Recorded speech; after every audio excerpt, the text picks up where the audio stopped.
చర్చలు జరిపి మరి నిన్న పార్లమెంటులో ప్రతిపాదించినటువంటి మహిళా రిజర్వేషన్ బిల్లుకు సవరణ కానీ కొత్తగా చట్టసభల్లో పార్లమెంటులో శాసనసభలో నియోజకవర్గాల పునర్విభజన సంబంధించినటువంటి అంశం కానీ ఈరోజు అనవసరంగా బాధ్యతారహితంగా తప్పుడు ఆలోచనతో రాజకీయపరమైనటువంటి దురుద్దేశంతో ఈరోజు వ్యతిరేకిస్తున్నారు. ప్రధానంగా దక్షిణ భారతదేశానికి అన్యాయం జరుగుతుందని, దక్షిణ భారతదేశంలో సీట్లు తగ్గుతాయని, దక్షిణ భారతదేశం ఉత్తర భారతదేశానికి మధ్యలో యుద్ధం వస్తుందని,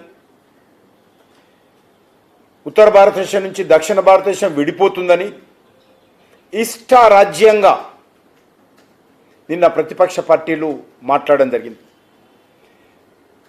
నేను ఒక్కటే మనవి చేస్తున్నాను, చాలా స్పష్టంగా ప్రధానమంత్రి గారు, హోంమంత్రి గారు, ప్రభుత్వము ఏ రాష్ట్రానికి తక్కువ కానీ ఎక్కువ కానీ జరగకుండా గతంలో కాంగ్రెస్ పార్టీ ప్రభుత్వం అధికారంలో ఉన్నప్పుడు ఏ రకమైనటువంటి పునర్విభజన జరిగి ఈరోజు పార్లమెంట్ సీట్లున్నాయో దాంట్లో ఏ ఒక్క % కూడా తగ్గకుండా ఏ రాష్ట్రానికి అన్ని రాష్ట్రాలకు సమన్యాయం చేసే విధంగా ఒక అందరికీ అనుకూలమైనటువంటి అందరికీ ఆమోదయోగ్యమైనటువంటి అన్ని రాష్ట్రాలను సమదృష్టిలో చూసే విధంగా ఈరోజు ప్రతిపాదనలు తీసుకొస్తే రాజకీయపరమైనటువంటి దురుద్దేశంతో పచ్చి అబద్ధాలు పార్లమెంట్ వేదికగా మాట్లాడుతున్నారు.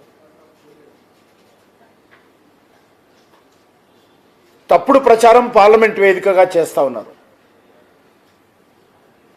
ఇన్ని రోజులు ఏం మాట్లాడారు? కొత్తగా జనాభా సేకరణ చేస్తే దక్షిణ భారతదేశంలో జనాభా తగ్గుతుంది,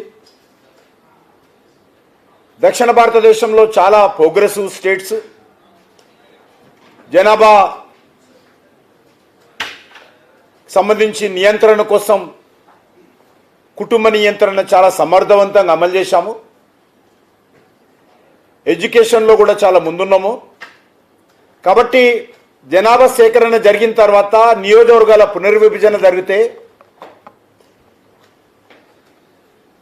తెలంగాణ రాష్ట్రానికి అన్యాయం జరుగుతుంది, దక్షిణ భారతదేశానికి అన్యాయం జరుగుతుంది, తమిళనాడుకు అన్యాయం జరుగుతుందని మాట్లాడినటువంటి పార్టీలు ఈరోజు ఆ సమస్యను అధిగమించే విధంగా, దక్షిణ భారతదేశానికి మేలు జరిగే విధంగా, దక్షిణ భారతదేశానికి సీట్లు తగ్గకుండా ఉండే విధంగా దక్షిణ భారతదేశాన్ని దృష్టిలో పెట్టుకొని దక్షిణ భారతదేశాన్ని ఆదుకోవాలని దక్షిణ దేశ ప్రజలకు సంబంధించినటువంటి సెంటిమెంట్ను కేంద్ర ప్రభుత్వం గుర్తించి ఈరోజు ఈ ఫార్ములా తీసుకొస్తే ఏవైతే ఇప్పటికే కాంగ్రెస్ పార్టీ హయాంలో సీట్లు పెంచారో దేశవ్యాప్తంగా అదే ఫార్ములాలో అదే సంఖ్యతో అన్ని రాష్ట్రాలకు సమానంగా అదే నిష్పత్తిలో సీట్లు పెంచే విధంగా కేంద్ర ప్రభుత్వం నిర్ణయం తీసుకుంటే ఈరోజు తప్పుడు మాటలు మాట్లాడుతూ ఉన్నారు. ఎందుకంటే మహిళలకు రిజర్వేషన్లు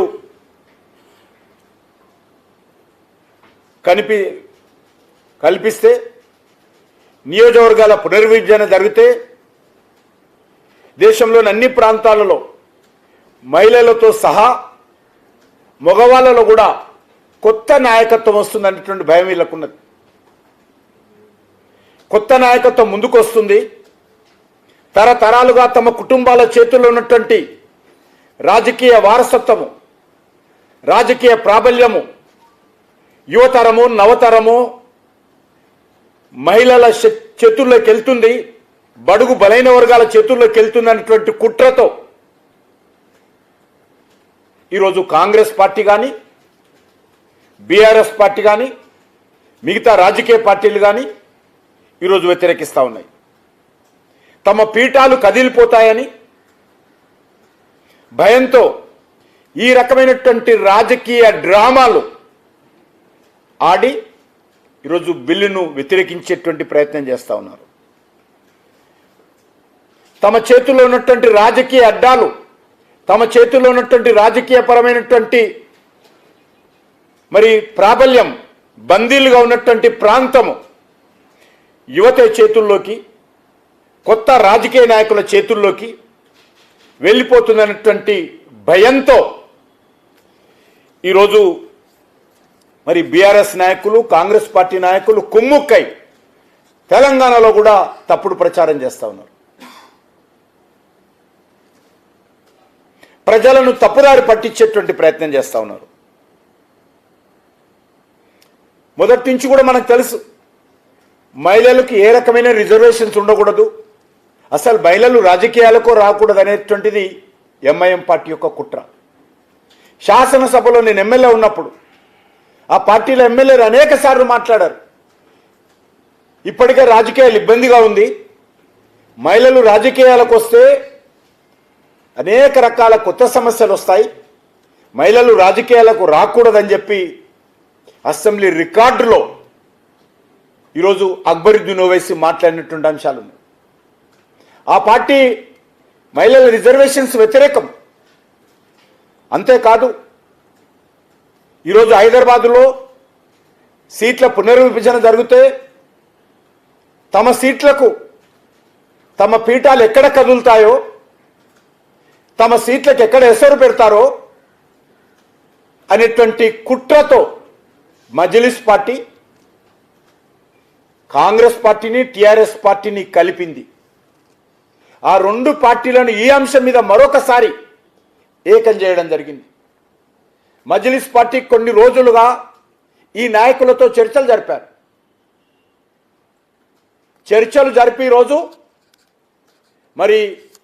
ఈరోజు ఈ యొక్క పునర్విభజన కానీ మహిళల రిజర్వేషన్స్ కానీ వ్యతిరేకిస్తున్న విషయాన్ని ఈ సందర్భంగా మనవి చేస్తున్నాను. అంతేకాకుండా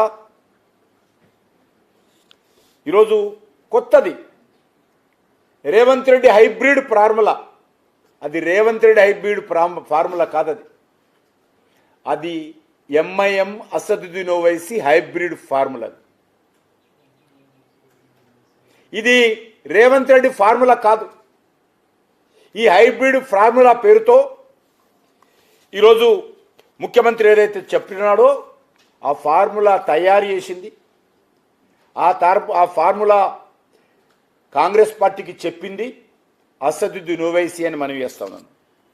ఆ ఫార్ములా నిన్నటి రోజు పార్లమెంటులో అసదుద్దీన్ ఓవైసీ మాట్లాడుతూ Revanth Reddy formula best formula, ఈ ఫార్ములా అమలు చేయాలని చెప్పి తన ఫార్ములాను ముఖ్యమంత్రి నోటి నుంచి చెప్పించి ఆ ఫార్ములా ఈరోజు అమలు చేయాలని పార్లమెంటులో అసదుద్దీన్ ఓవైసీ డిమాండ్ చేస్తా ఉన్నాడు.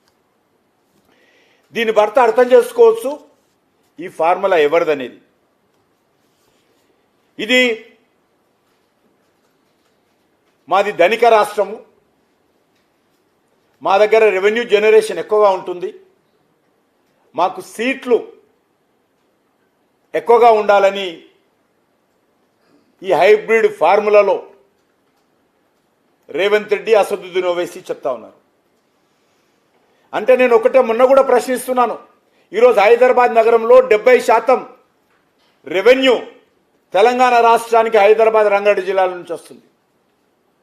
మరి మిగతా జిల్లాలకు కోత పెట్టి, మిగతా జిల్లాలకు ఎసరు పెట్టి హైదరాబాద్ రంగారెడ్డి జిల్లాలలో మాత్రమే సీట్లు పెంచాలని రేవంత్ రెడ్డి, అసదుద్దీన్ ఓవైసీ లేక కేటీఆర్ కోరుతున్నా చెప్పాల్సినటువంటి అవసరం ఉంది. మహబూబ్ నగర్ కానీ, నల్గొండ కానీ,